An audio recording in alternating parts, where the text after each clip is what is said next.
وتي ninkaas si fiican oo baasha artilleriga uu yaqaan si fiican buu dagaalamay waxyaabaha kale ee xukuumadda Maxamed Siyaad Barre lagu xasuusto waxa kamid ah dagaalkii gobolada waqooyi ee imika la baxay Somaliland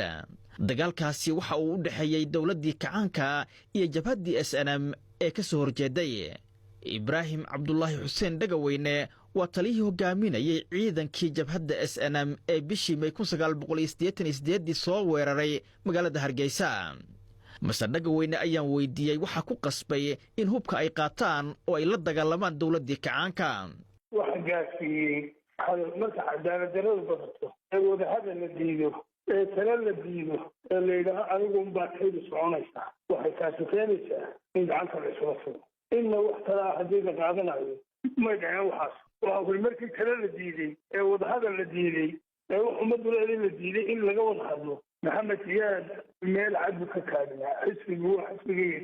لبعد ما فرعيه كان الله خير إيه ترك لما نقول وحوي عديل حتى إن بدنا يسوي ديني إن مركلي وهذا كله ودخل جنون بالملاي وحكم هاي إلا ولا حرضه يصير لنا إسكندرية وحن ومدن ولي حب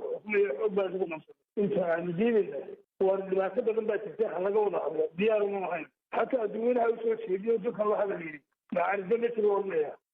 واحد عايز قال لو كان بحايه لو يسوي دلال إيه حول كنت شده أيامي يسوي حكي ومدح يستخ كان بيورد من واحد هذا المدة صغيرة من عليه قال عصور في الدفع جسد أي متخلي يكون استعماله هذا الأفضل هذا الدولة يستعلي يوم مدة كنت